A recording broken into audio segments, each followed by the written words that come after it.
Era una mañana común en el pequeño pueblo de San Miguel, cuando la maestra Carolina recibió el dibujo que cambiaría todo. Mateo, un niño de apenas 6 años, había dibujado algo que ningún libro de historia menciona. Algo que los evangelios canónicos jamás revelaron. Con sus manos pequeñas temblando, el niño señaló cada detalle de su obra. Aquí está Jesús cuando tenía mi edad, y aquí están los pájaros que él hizo volar. La maestra sintió un escalofrío recorrer su espalda. ¿Cómo podía este niño saber de los evangelios apócrifos? ¿Cómo conocía historias que la Iglesia decidió ocultar hace casi 2000 años? Pero lo más perturbador no era el dibujo en sí, sino lo que Mateo dijo después, mirándola directamente a los ojos con una seriedad impropia de su edad. Él me lo contó anoche, me dijo que era tiempo de que la gente supiera la verdad sobre lo que sucedió antes de que creciera. En ese momento, Carolina comprendió que estaba frente a algo que desafiaría todo lo que creía saber sobre fe, historia y la infancia del ser más importante de la cristiandad. Lo que este niño estaba a punto de revelar conmocionaría no solo a su comunidad, sino al mundo entero. La historia de Mateo comenzó 3 meses antes de ese día en el aula. Sus padres, Rodrigo y Fernanda, eran personas comunes, trabajadoras, sin particular inclinación religiosa más allá de las celebraciones tradicionales. Nunca habían leído textos apócrifos, ni conocían la existencia de evangelios prohibidos por la Iglesia primitiva. Vivían en una casa modesta a las afueras del pueblo, donde Mateo jugaba como cualquier niño de su edad. Pero una noche de agosto, todo cambió. Mateo despertó gritando, diciendo que había visto a un niño de luz en su habitación. Al principio, sus padres pensaron en pesadillas normales de la infancia, pero las visitas se volvieron frecuentes, y con ellas llegaron conocimientos que un niño de 6 años simplemente no debería poseer. Comenzó a hablar en frases que sonaban antiguas. Describía lugares que nunca había visitado, relataba eventos de hace 2 milenios, con una precisión que dejaba atónitos a quienes lo escuchaban. Los teólogos locales fueron consultados, los psicólogos infantiles trajeron sus teorías, pero nadie podía explicar cómo este pequeño conocía detalles específicos de textos que fueron censurados en el Concilio de Nicea del año 325. Antes de continuar con esta extraordinaria revelación, queremos saber, ¿desde qué ciudad nos estás viendo? Escribe en los comentarios tu ubicación y comparte esta historia con alguien que necesite escucharla. Lo que está a punto de revelarse desafiará todo lo que conoces sobre los años ocultos de Jesús. La primera vez que Mateo mencionó el nombre Yeshua, sus padres intercambiaron miradas confundidas. ¿Quién es Yeshua?, preguntó su madre con voz temblorosa. El niño sonrió con una tranquilidad inquietante y respondió: «Es el nombre real de Jesús, mamá. Así lo llamaban en Nazaret». Rodrigo sintió que el aire abandonaba sus pulmones. Habían criado a Mateo en un ambiente secular. El niño ni siquiera había asistido a catecismo. ¿De dónde sacaba esa información? Durante las siguientes semanas, Mateo comenzó a relatar historias que parecían sacadas de textos antiguos que sus padres jamás habían leído. Hablaba de un niño Jesús que moldeaba gorriones de barro junto al arroyo y los hacía volar con un simple aplauso. Describía cómo los otros niños de Nazaret le temían, porque una vez, cuando un compañero lo empujó, ese niño cayó muerto instantáneamente, solo para ser revivido momentos después, cuando María, la madre de Jesús, suplicó por misericordia. Estas historias sonaban fantásticas, imposibles, Pero Mateo las contaba con detalles arquitectónicos de la antigua Galilea, con nombres de calles que ya no existen, con descripciones de costumbres judías del primer siglo que un niño moderno no podría inventar. Fernanda decidió investigar por su cuenta. Una noche, mientras Mateo dormía, buscó en Internet las historias que su hijo había contado. Lo que descubrió la dejó helada. Cada relato coincidía exactamente con textos del Evangelio de la infancia de Tomás, un documento del siglo II que la Iglesia había clasificado como apócrifo y que pocos fuera de los círculos académicos conocían. Allí estaban las mismas anécdotas sobre los pájaros de barro, sobre los milagros realizados en la carpintería de José, sobre el niño que murió y resucitó. Pero había algo más perturbador. Mateo añadía detalles que no estaban en esos textos, como si tuviera acceso a una versión más completa, más auténtica. Describía las emociones del joven Jesús, su lucha por comprender su propia naturaleza divina, sus lágrimas cuando otros niños lo rechazaban por miedo. Él no quería ser diferente, explicó Mateo una tarde mientras dibujaba. Solo quería jugar como los demás niños, pero su luz era demasiado brillante para esconderla. La familia decidió mantener el secreto, temiendo que la gente pensara que su hijo estaba mentalmente perturbado, o peor aún, que los religiosos fundamentalistas lo señalaran como blasfemo. Sin embargo, los secretos tienen una manera de revelarse por sí mismos. Durante una clase de historia en la escuela, la maestra Carolina habló sobre las diferentes religiones del mundo. Cuando llegó al cristianismo, Mateo levantó su mano y dijo algo que congeló la clase. Pero falta la parte más importante, falta lo que Jesús hizo cuando era como nosotros. Carolina, intentando ser pedagógica, le explicó que la Biblia no cuenta mucho sobre la infancia de Jesús, solo la historia del nacimiento y luego un salto hasta los 12 años en el templo. Mateo negó con la cabeza con firmeza. Sí se sabe, pero no quisieron que la gente lo supiera. Él me lo mostró todo. El silencio en el aula era absoluto. 22 pares de ojos infantiles miraban a Mateo. Y la maestra sintió que estaba ante una encrucijada. Podía ignorar el comentario o permitir que el niño continuara. Algo en su interior, quizás curiosidad, quizás destino, la llevó a preguntar: ¿qué te mostró, Mateo? El niño respiró profundo y comenzó a hablar con una claridad y madurez que no correspondía a su edad, describiendo escenas de hace 2000 años como si las hubiera vivido personalmente. Pero lo que dijo a continuación haría que Carolina convocara una reunión urgente con los padres del niño y, eventualmente, con autoridades religiosas que no sabían si enfrentaban un milagro o algo mucho más desconcertante. Él tenía miedo, comenzó Mateo con voz suave pero firme. Jesús tenía miedo de su propio poder cuando era pequeño. Una vez, sin querer, hizo que se partiera un cántaro solo con mirarlo porque estaba enojado con su hermano Santiago. María lloró esa noche y le rogó que tuviera cuidado, que escondiera lo que era hasta que llegara el momento correcto. La clase permaneció en absoluto silencio. Incluso los niños más inquietos estaban inmóviles, cautivados por el relato. Carolina sentía su corazón latir con fuerza. Conocía vagamente los evangelios apócrifos por sus estudios universitarios, pero nunca los había investigado a fondo. Lo que Mateo describía sonaba auténtico, cargado de humanidad, muy diferente a las fantasías que un niño inventaría sobre superpoderes. La parte más difícil para él, continuó Mateo, era cuando los adultos lo trataban diferente.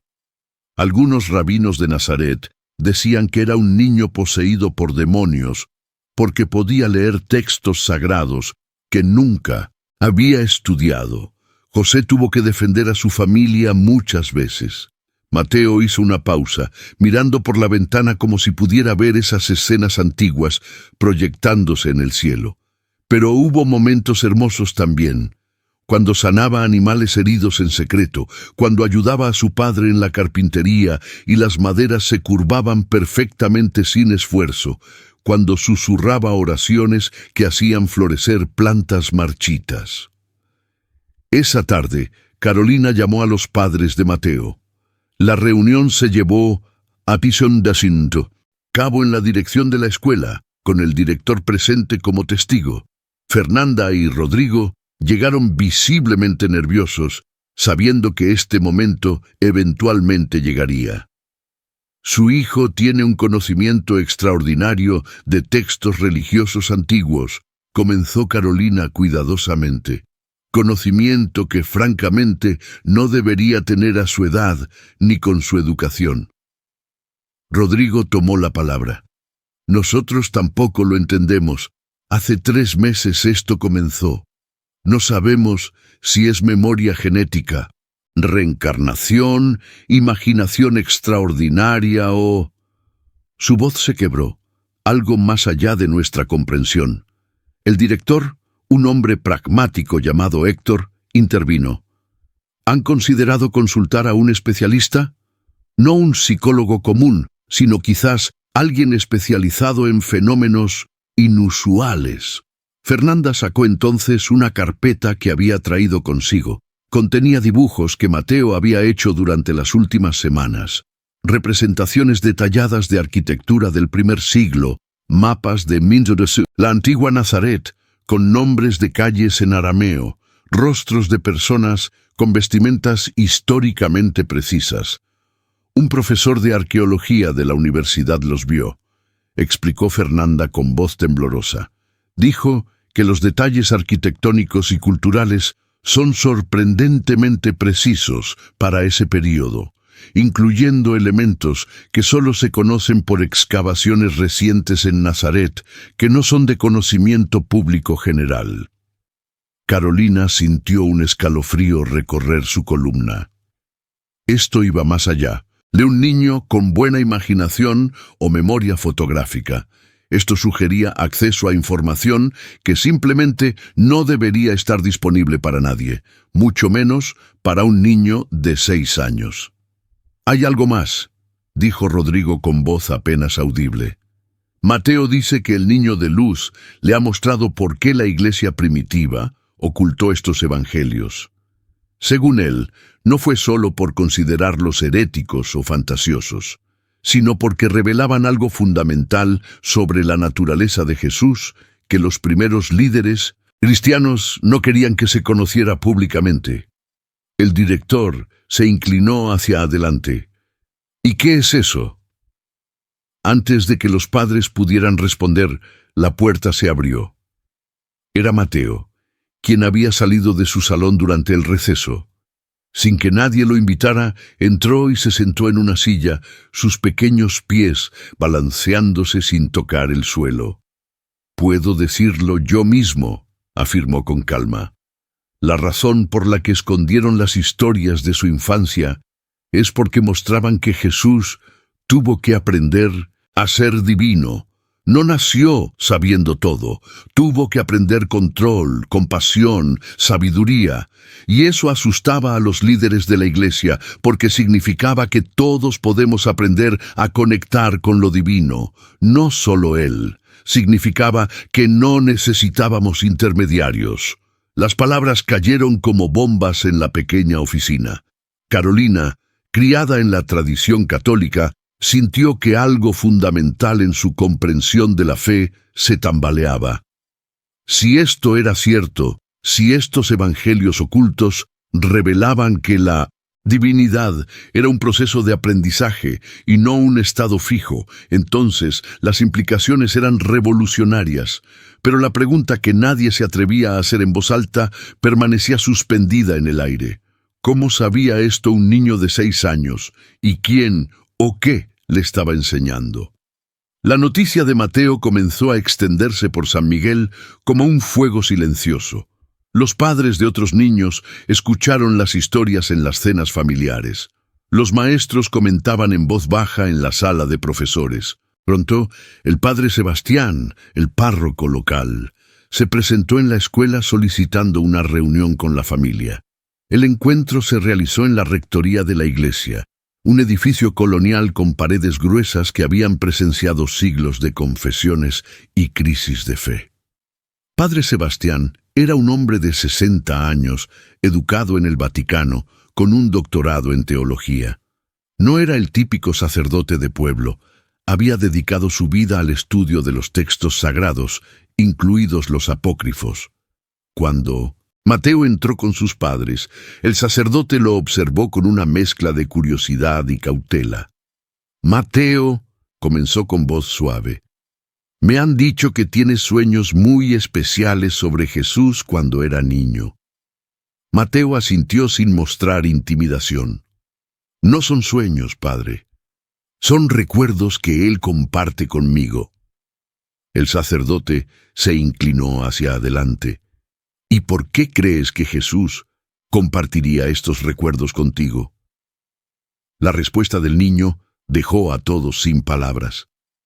«Porque es tiempo de que la verdad completa sea conocida, porque la humanidad está lista para entender que la divinidad no es algo lejano e inalcanzable, sino algo que todos llevamos dentro y que podemos cultivar». Padre Sebastián permaneció en silencio por largos momentos. Finalmente, habló con una honestidad poco común en el clero. «Mateo, lo que describes está en los evangelios que la iglesia primitiva decidió no incluir en la Biblia oficial. El Evangelio de la Infancia según Tomás, el Protoevangelio de Santiago, el Evangelio árabe de la Infancia. Todos ellos contienen historias similares a las que tú cuentas, pero fueron considerados apócrifos, no inspirados por Dios». Mateo lo miró directamente. «O fueron considerados peligrosos porque mostraban un Jesús demasiado humano, demasiado accesible.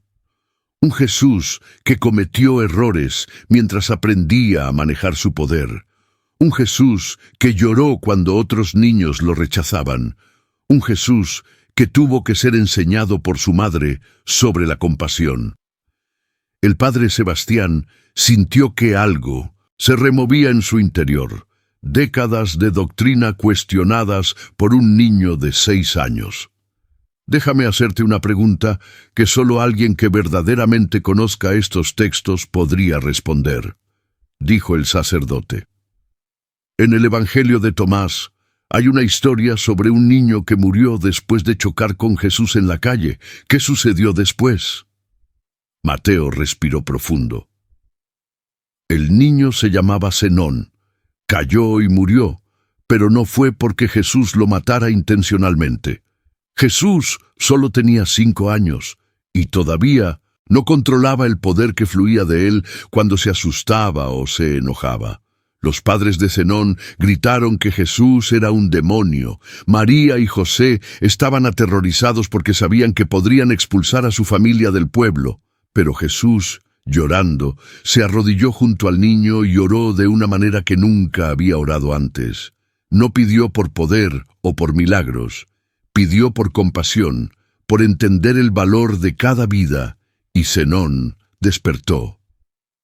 «Eso no está en el texto oficial», susurró el padre Sebastián, sintiendo que las manos le temblaban. «El texto solo dice que resucitó al niño, pero no menciona la oración ni los detalles emocionales». Mateo asintió. «Porque quien escribió la versión que conocemos no estuvo allí. Escribió basándose en historias que escuchó décadas después, historias que ya habían perdido los detalles más importantes, las emociones, las luchas internas, la humanidad de Jesús». En ese momento, Padre Sebastián tomó una decisión que cambiaría el curso de los siguientes eventos. «Necesito hacer una llamada», dijo levantándose. «Hay alguien en la Universidad Pontificia que debe escuchar esto». 3 días después, el doctor Ernesto Campos, un erudito bíblico reconocido internacionalmente, llegó a San Miguel. Había estudiado los manuscritos de Nag Hammadi, había trabajado en las traducciones de los rollos del Mar Muerto, había dedicado 50 años al estudio de los textos cristianos tempranos. Si alguien podía evaluar las afirmaciones de Mateo, era él. La entrevista se llevó a cabo en la biblioteca de la parroquia, con grabadoras y cámaras documentando cada palabra. Durante 4 horas, el doctor Campos interrogó a Mateo sobre detalles específicos de los evangelios apócrifos, sobre contextos históricos del primer siglo, sobre tradiciones judías de la época. El niño respondió a cada pregunta sin dudar, incluso corrigiendo algunas interpretaciones académicas del doctor. Cuando terminó la sesión, Campos salió de la biblioteca visiblemente conmocionado. En 50 años de investigación, dijo a Padre Sebastián con voz temblorosa, nunca he encontrado a alguien con este nivel de conocimiento sobre estos textos, y ciertamente nunca esperé encontrarlo en un niño de 6 años que no ha sido educado formalmente en religión. Pero lo que el doctor descubriría en las siguientes horas lo forzaría a cuestionar no solo su comprensión académica, sino la naturaleza misma de la realidad y el conocimiento. El doctor Campos decidió realizar un experimento. Trajo consigo fragmentos de textos apócrifos que nunca habían sido traducidos completamente al español, escritos en griego antiguo y copto. Algunos de estos fragmentos provenían de manuscritos descubiertos en los últimos años, digitalizados pero aún no publicados ampliamente. Los colocó frente a Mateo sin explicación, simplemente observando. El niño miró los papeles con fascinación, sus pequeños dedos trazando las letras antiguas. Este habla sobre cuando Jesús tenía 8 años, dijo Mateo, señalando un fragmento en copto. Su maestro en la sinagoga estaba asombrado porque Jesús podía explicar los significados ocultos de cada letra del alfabeto hebreo, significados que incluso los rabinos más ancianos habían olvidado. Campos sintió que su corazón se detenía. Ese fragmento efectivamente contenía esa historia, pero pertenecía a un texto que solo un puñado de académicos en el mundo habían leído, y ciertamente no estaba disponible para el público general, mucho menos para una familia en un pueblo pequeño sin acceso a bibliotecas especializadas. ¿Cómo sabes lo que dice ahí?, preguntó Campos con voz tensa. Mateo lo miró con ojos que parecían contener una profundidad imposible para su edad. Porque él me lo muestra. Cada noche, cuando cierro los ojos, estoy allí. Veo a Nazaret como era entonces. Veo las casas de piedra, escucho el arameo en las calles, siento el polvo bajo mis pies. No son sueños, doctor. Son ventanas.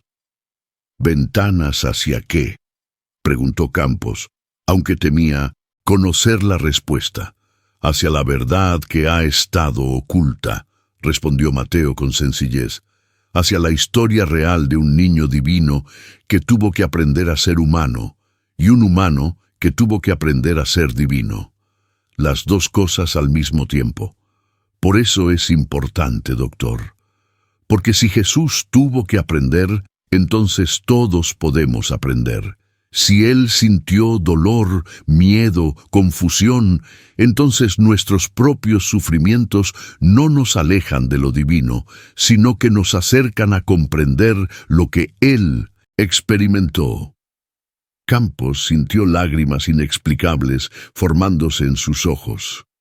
Había dedicado su vida entera al estudio académico de estos textos, manteniéndolos a distancia intelectual, analizándolos como objetos de investigación histórica. Pero este niño estaba describiendo algo vivo, algo presente, algo que transformaba los antiguos manuscritos de reliquias muertas en testimonios palpitantes de una verdad profunda. «Hay algo más que debo saber», dijo Campos, secándose los ojos. «En mi investigación encontré referencias a un evangelio perdido, mencionado por algunos padres de la iglesia primitiva, pero nunca hallado. El evangelio del niño divino lo llamaban. Supuestamente contenía enseñanzas que Jesús impartió cuando tenía entre 5 y 12 años, enseñanzas sobre la naturaleza dual del ser humano, carne y espíritu, mortal y eterno. La Iglesia lo suprimió agresivamente en el siglo IV. ¿Sabes algo sobre esto? La expresión de Mateo cambió. Por primera vez desde que habían comenzado las entrevistas, el niño pareció inquieto, como si estuviera deliberando internamente si revelar algo importante. Finalmente habló. Ese evangelio no está perdido, doctor. Está escondido. Y no fue suprimido solo porque contradecía la doctrina oficial. Fue escondido porque contenía instrucciones. ¿Instrucciones para qué?, preguntó Campos, inclinándose hacia adelante. Instrucciones para despertar, respondió Mateo. Para despertar la divinidad dormida en cada ser humano. Jesús enseñó que lo que Él era, todos podemos llegar a ser, no en el sentido de reemplazarlo o igualarlo, sino de cumplir nuestro propio potencial divino. Enseñó prácticas, meditaciones, formas de ver el mundo que disuelven la ilusión de separación entre lo humano y lo divino. Los líderes de la Iglesia primitiva se dieron cuenta de que si esas enseñanzas se difundían, ya no necesitarían sacerdotes como intermediarios. Cada persona podría conectarse directamente con lo divino. El silencio que siguió fue profundo. Padre Sebastián, quien había estado escuchando desde un rincón de la biblioteca, se puso de pie lentamente. Lo que estás diciendo, Mateo, es que la Iglesia ocultó intencionalmente las herramientas que Jesús vino a entregar a la humanidad. Mateo asintió tristemente. No por maldad, Padre, por miedo. Miedo a perder control. Miedo al caos si todos afirmaban tener acceso directo a Dios, miedo a que el mensaje se distorsionara. Pero al esconderlo, también impidieron que la humanidad evolucionara espiritualmente de la manera que estaba destinada a hacerlo. Dr. Campos cerró sus ojos, sintiendo que 50 años de certezas académicas se desmoronaban. Cuando los abrió, hizo la pregunta que cambiaría todo. Mateo, ¿dónde está ese evangelio ahora? La respuesta del niño dejaría a todos los presentes con una decisión imposible que podría alterar el curso de la historia religiosa. Está donde siempre ha estado, dijo Mateo con calma, en el Vaticano, en los archivos secretos. No en los archivos que abrieron parcialmente al público hace unos años, sino más profundo en las secciones que nunca serán abiertas oficialmente.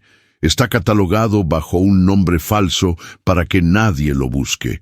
Se llama Correspondencia del Obispo Clemente, pero es una caja que contiene fragmentos del Evangelio del Niño Divino.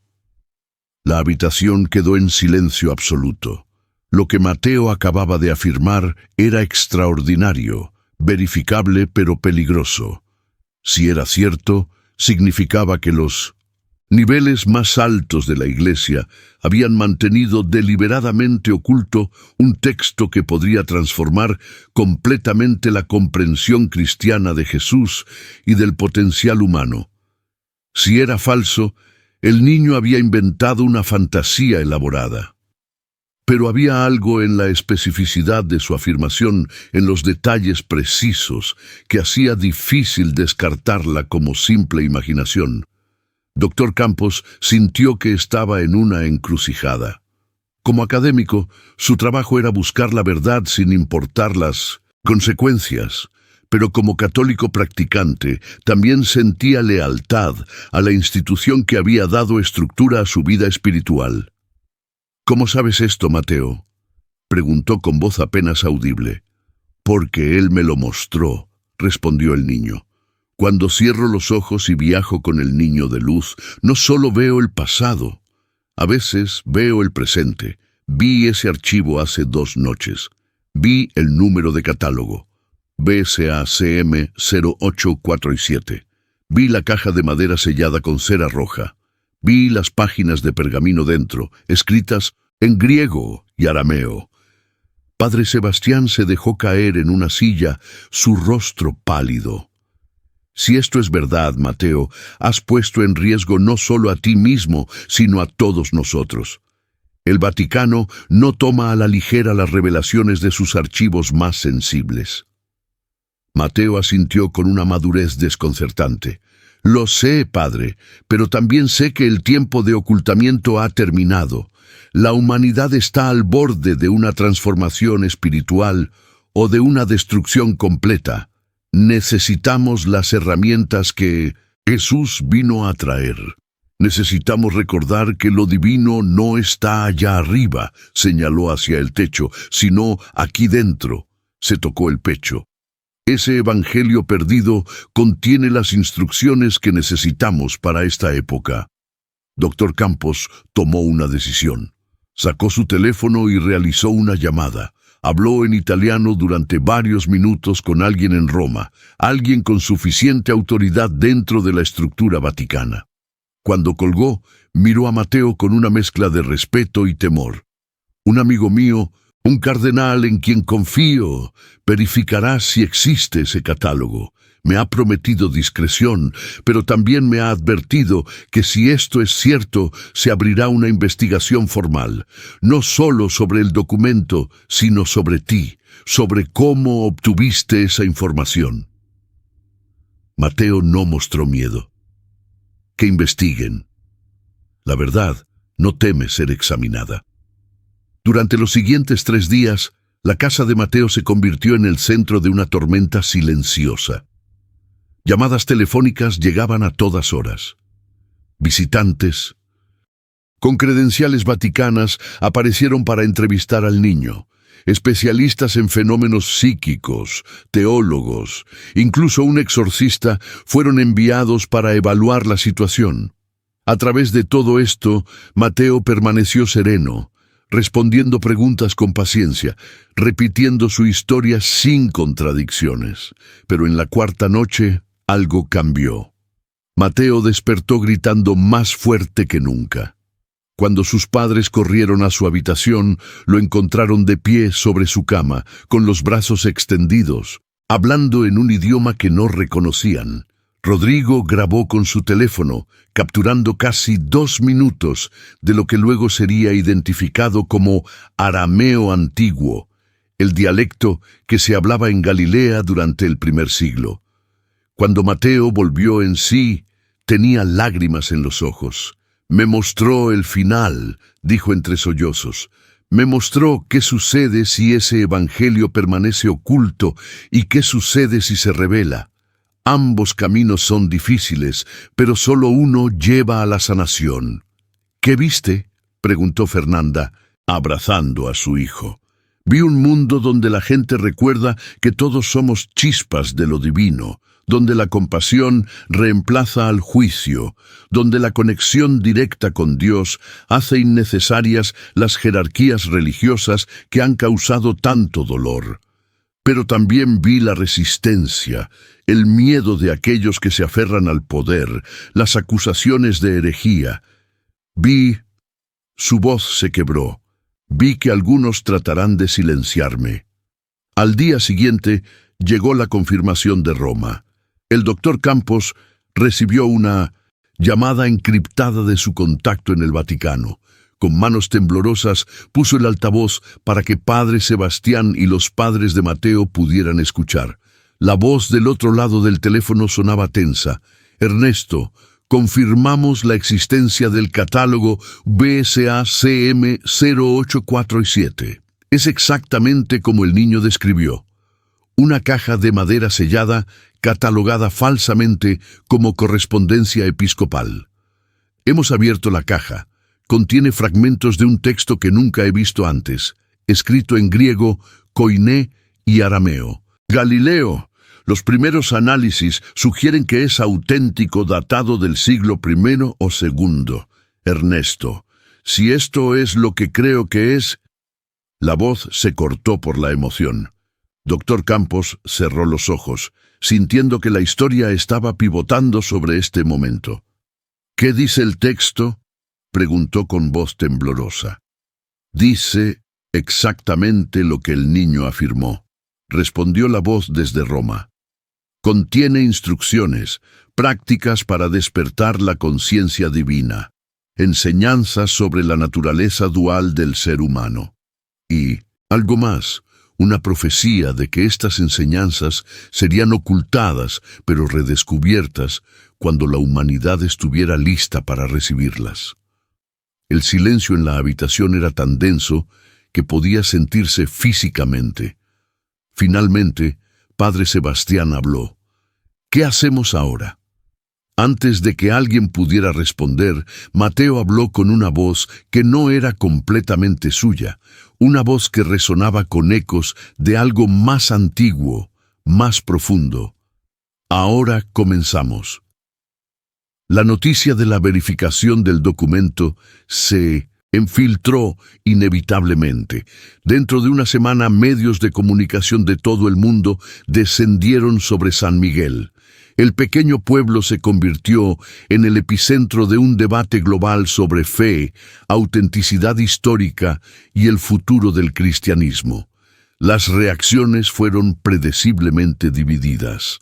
Algunos líderes religiosos declararon el hallazgo como el descubrimiento más importante desde los rollos del Mar Muerto.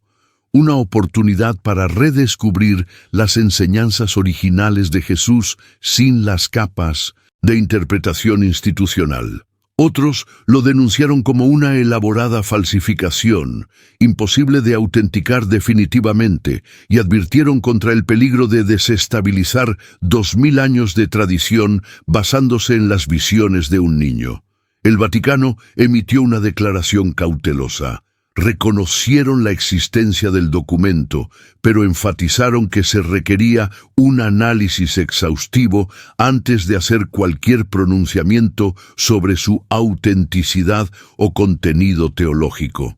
Mientras tanto, prohibieron cualquier discusión pública de su contenido específico hasta que un equipo internacional de expertos pudiera examinarlo. Pero Mateo ya había liberado la esencia del mensaje. En entrevistas que rápidamente se volvieron virales, el niño compartió lo que el Evangelio perdido enseñaba, que Jesús, durante sus años ocultos de infancia, había aprendido a equilibrar su naturaleza divina con su experiencia humana mediante prácticas específicas de meditación, contemplación y servicio compasivo. Según Mateo, estas prácticas no eran secretos místicos reservados para iniciados, sino herramientas simples accesibles para cualquiera. La práctica de la presencia consciente, el cultivo de la compasión, incluso hacia aquellos que nos lastiman. La disciplina de ver lo divino en cada ser humano, sin excepción. Él quiere que sepamos, explicó Mateo en una entrevista que fue vista por millones, que no vino para ser adorado desde la distancia, sino para mostrarnos el camino. Vino para decirnos, mírenlo, que un ser humano conectado con lo divino puede hacer. Ahora ustedes háganlo también. Las palabras resonaron especialmente entre aquellos que se habían sentido alienados de la religión organizada, pero que mantenían un anhelo espiritual profundo. Grupos de meditación comenzaron a formarse, estudiando las descripciones que Mateo daba de las prácticas del joven Jesús. Psicólogos notaron paralelismos con técnicas modernas de mindfulness y desarrollo de la compasión. Neurocientíficos comenzaron a investigar los efectos de estas prácticas en el cerebro. Pero también hubo resistencia. Grupos fundamentalistas protestaron frente a la casa de Mateo, declarando que el niño estaba siendo usado por fuerzas demoníacas para sembrar herejía. Algunos teólogos conservadores argumentaron que aceptar estas enseñanzas socavaría la doctrina de la naturaleza única de Cristo, confundiendo su divinidad única con el potencial humano general. Las amenazas se volvieron lo suficientemente serias como para que la familia necesitara protección policial, A través de todo esto, Mateo permaneció notablemente equilibrado. Cuando un reportero le preguntó si tenía miedo, respondió: a veces sí, pero él me recuerda que el miedo es natural. Él también tuvo miedo cuando era pequeño. Lo que importa no es no tener miedo, sino qué haces a pesar del miedo. 6 meses después del primer dibujo en la clase de la maestra Carolina, el Vaticano anunció sus hallazgos preliminares. El documento era genuino, datado entre los años 80 y 120 de nuestra era. Contenía enseñanzas atribuidas a Jesús durante su infancia y juventud temprana, preservadas por una comunidad cristiana primitiva antes de ser suprimida. El contenido era teológicamente controvertido, pero filosóficamente profundo, enfatizando la capacidad humana de participar en la naturaleza divina a través de la transformación consciente. El Papa convocó un sínodo especial para considerar las implicaciones. Por primera vez en 2 milenios, la Iglesia Católica contemplaba formalmente reintegrar enseñanzas que habían sido excluidas de la ortodoxia. El debate sería largo y difícil, pero había comenzado. Mateo ya no era solo un niño de 6 años en un pueblo pequeño. Se había convertido en el catalizador de una revolución espiritual cuyas consecuencias apenas comenzaban a desplegarse. Una tarde, mientras el sol se ponía sobre San Miguel, Mateo se sentó en el jardín de su casa con el doctor Campos, quien se había convertido en una presencia constante y protectora. «Doctor», preguntó Mateo con la curiosidad natural de su edad, «¿qué cree usted que pasará ahora?» Campos sonrió con una mezcla de esperanza e incertidumbre. «Creo, Mateo, que has abierto una puerta que estaba cerrada por mucho tiempo. Lo que la humanidad haga con eso depende de cada individuo. Algunos atravesarán esa puerta con valentía, otros retrocederán con miedo, y otros simplemente ignorarán que existe. Pero la puerta está abierta ahora, y eso lo cambia todo».